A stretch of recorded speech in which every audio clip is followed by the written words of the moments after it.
बिस्मिल्लाहिर्रहमानिर्रहीम। अस्सलामुअलैकुम। Welcome to my food facts. कैसे हैं आप सब? अल्लाह पाक से दुआ है कि आपको अपने प्यारों के साथ खुशर-आबाद रखे और आप पर अपनी रहमत का साया बनाए रखे।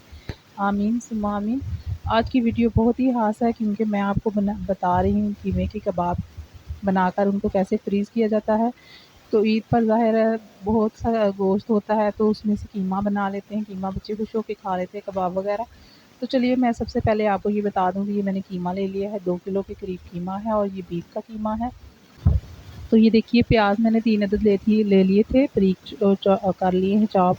अदरक लहसुन है और साथ में हरी मिर्चें चॉप की हुई हैं, लीमू है।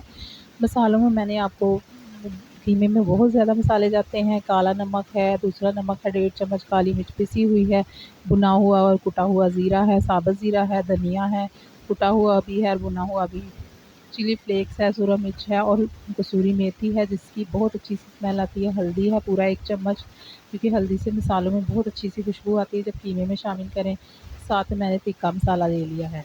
तो ये सारे मसाले मैं कीमे में ऐड कर लूँगी। कीमे में मैंने थोड़ी सी चर्बी भी साथ ही इसके मशीन से निकाल ली थी, तो मैंने इसको बारीक सा पीस लिया है। जितना बारीक आपका कीमा होगा उतनी ही अच्छी इसकी कबाबों की जो है ना बाइंडिंग होती है। सारे मसाले इसमें अच्छी तरह से मिक्स कर लूँगी मैं।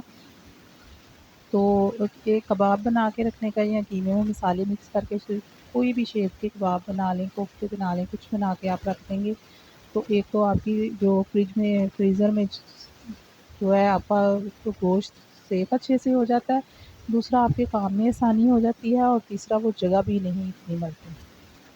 आपको पता है फिर बहुत सी स्पेस और भी कोई फिर चीज़ रखनी हो तो वो मुश्किल हो जाती है फ्रीज़र में। कीमा या गोश्त तो ज़ाहिर-सी बात है इसको ऐसे ही रखेंगे, लेकिन जब उसका कीमा बनाएँगे तो हड्डियाँ वग़ैरह निकल जाती हैं, तो फिर जो कीमा है ना वो जगह कम लेता है। और ये देखिए इस तरीके से मैंने इसको बना के अच्छे से फ्रीज़र में रख दिया था 2 घंटे के लिए। और ये 2 घंटे रखना लाज़मी है, 1 या 2 घंटे आप रखेंगे, इससे एक तो कीमे में जो है मसाले अच्छी तरह से रच बस जाते हैं, उनकी खुशबू बहुत अच्छी सी आती है। दूसरा आपका कीमा बहुत अच्छे से टेंडर हो जाता है और आप उसको किसी भी शेप में डाल लें, कोई सी भी शेप बना लें, कबाब आसानी से बनते हैं। तो मैंने इसमें 1 चम्मच घी इसलिए शामिल किया था, थोड़ा-सा वो लाज़िम है क्योंकि उससे आपके जो कबाब हैं वो स्टिकी नहीं होते, बहुत सॉफ्ट से बनते हैं। और ये देखिए आप इनको किसी भी शेप में डाल लें। मैं इनको सीख कबाब की शेप में बना रही हूँ। मेरे पास स्टिक्स भी हैं सीख कबाब बनाने वाली, लेकिन मैं इसको हाथों की मदद से इसलिए बना रही हूँ कि अगर किसी के पास नहीं है तो वो वैसे भी बना के रख सकता है। और क्योंकि मैंने इसको फ्राई करना है, मैंने इसको कोयलों पे नहीं बनाना, तो इसलिए फिर मैं इनको सादे ही बना रही हूँ। ये देखिए अब इनको बारी आती है फ्राई करने की, तो अगर आप फ्रीज़ करना चाह रहे हैं तो फिर आप इनको हल्का-हल्का सा सेक के रखेंगे।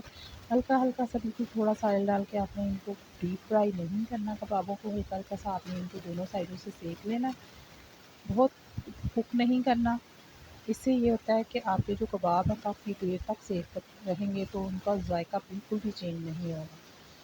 मैंने इनको बना के ठंडा कर लिया है, हल्का-हल्का सा सेक लिया था दोनों साइडों में। आपको पता है जब भी आप कोई बाज़ार से प्रोडक्ट्स लाते हैं, कोफ्ते वगैरह, कबाब, अक्सर केएनएनस के या दूसरी प्रोडक्ट्स के मिलते हैं, तो उन्होंने ऐसे ही बना के उनको हल्का-हल्का सा सेक लिया होता है। आपको फुल डन करना आपने खुद होता है उनको।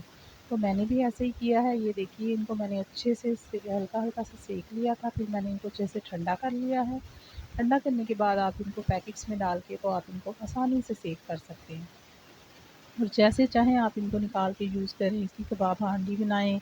आप वैसे बच्चों को कबाब फ्राई करके दें, क्योंकि बच्चे गोश्त खुश होके नहीं खाते, तो कीमा बच्चे अच्छे से खा लेते हैं कबाब वगैरह। अब देखिए मैंने ये एक बड़ा-सा ज़िप-लॉक बैग ले लिया है और आप चाहें तो ये छोटे-छोटे पैकेट अलग-अलग से भी बना सकते हैं, चाहे ताकि जितना इस्तेमाल करना हो। और ये देखिए एक प्लेट मैंने इसमें से अच्छे से फ्राई, तो आप रखिए यूँ ही ख़याल अपने प्यारों का अच्छी-अच्छी सी डिशेज़ बनाकर और अपने अपने लिए आसानियाँ करिए इस तरह से थोड़ा-सा काम करके। तो हज़रत अली रज़ी अल्लाह तआला अन्हु फरमाते हैं, जिस ज़बान से झूठ निकलना बंद हो जाए, इस ज़बान से निकली हुई हर दुआ कबूल होती है। सुबहान अल्लाह। अल्लाह ताला आप सब पर हम सब पर अपनी रहमत रहमत फरमाए।